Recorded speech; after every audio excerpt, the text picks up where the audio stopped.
When is a walking sim not a walking sim? Since the dawn of our species, humans have been walking. Sometime later, humans invented games and computers, and hence computerized games, which became known as video games. At this point in history, many humans had now eschewed the antiquated pastime of walking in favor of mostly playing video games. But then something rather curious happened. Video games were created which simulated the act of walking around and exploring, becoming their main gameplay objective. This was confusing to some of the modern video gaming humans who mocked and ridiculed these games and gave them the derogatory name walking simulators, as they found it ridiculous that walking would be a game's singular focused gameplay function. Other humans very much enjoyed these kind of explorative games and co-opted the term walking simulator as the term to categorize these games that they love. And so we now have a defined game genre for these types of adventures that mainly consist of moving around and interacting with the environment. Although now generally accepted, the question remains as to whether walking simulator is the best name for this type of game. The main argument against it seems to be that it's a dismissive and condescending descriptor, but a potential problem I have found is a simple one.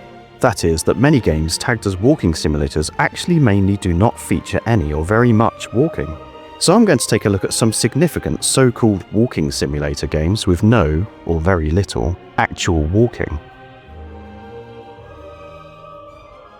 I have selected these games as prominent examples of non-walking walking simulators, but if you can think of any other good examples I might have missed, please write us in a comment and I'll have a look. Now that we have quite enough semantic satiation from the word walking, I'm just about ready to do something that doesn't involve walking.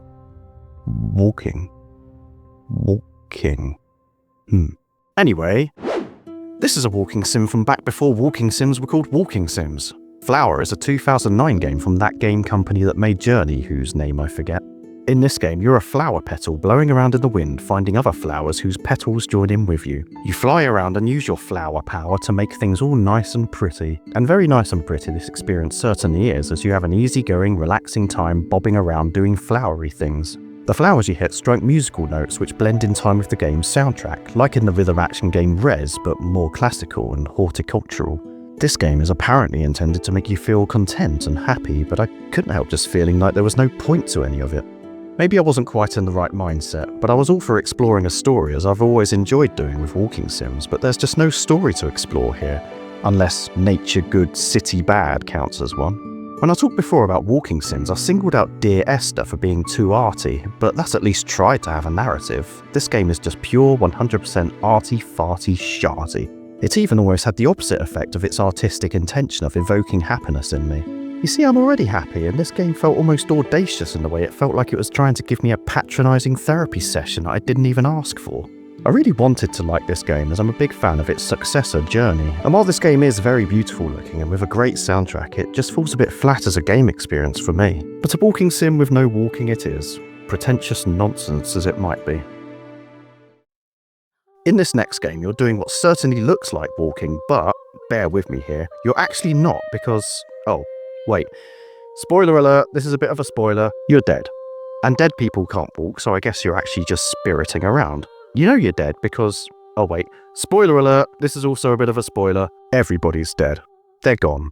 They've been raptured.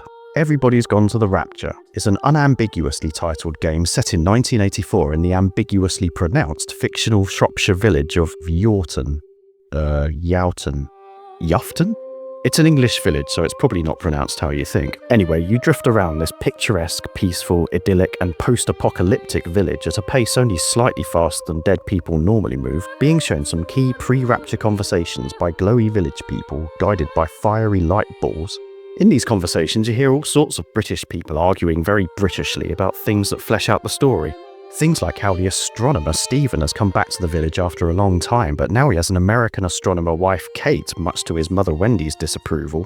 And poor old farmer Frank, who hasn't been the same since his Mary passed away, and his farmhand Reese, who has a thing for young Rachel, but he best watch out for her father because he has a bit of a temper on him.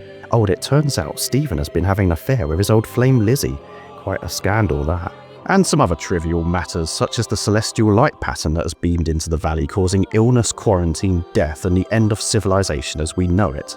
It's a very nice looking game which captures the feel of an old English countryside village very well, and it has an incredibly interesting and well told narrative.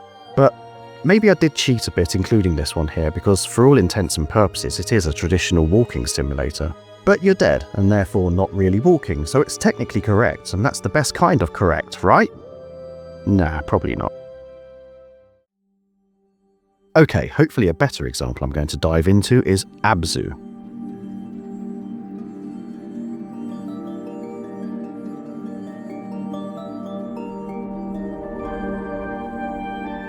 In stark contrast to Everybody's Gone to the Rapture's reality-grounded Shropshire countrysideness, this game is set in a bright, vivid, fantastical underwater world. If anything of this looks or seems familiar, it's probably because this is a spiritual successor to both the game's Flower and probably more so to Journey, having the same artistic director and musical score composer. And in terms of tone and emotional feel, it really is much more of the same. If Journey was wet, it would be Abzu, but more of the same when the same is Journey is definitely a very good thing. This is a very enjoyable adventure as you head into the heart of the ocean to save the sea creatures from the tyranny of the nasty mechanical pyramid things. The intuitive controls for swimming are simple and breezy and have you satisfyingly gliding around the spectacular-looking undersea caves, reefs and ruins which are abundantly populated with diverse sea life. There are some quite spectacular set pieces along the way of you joyfully whooshing around with your new aquatic friends. Some light environmental interactivity keeps you moving along as you reach a variety of different breathtaking underwater biomes. It's an emotional and empathetic story which has you gripped and always wanting to see what more wonders the sea has waiting for you. The awesome musical soundtrack hit all the right notes at all times with incredible incidental orchestral crescendos peaking perfectly in time with its climactic moments. This is an exceptionally enjoyable, beautiful game and a perfect example of a walking simulator with absolutely no walking whatsoever. Well, apart from the very little bits where you walk a bit. But forget that, because this is very much a scuba diving simulator, and a very calming, euphoric and spectacular one, and it made me for one very happy.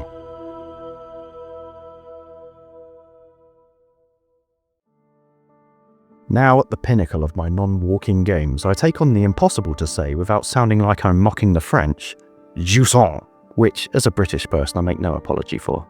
Anyway, this is a game about a glam rock-looking lady climbing a massive rocky tower where a civilization once lived.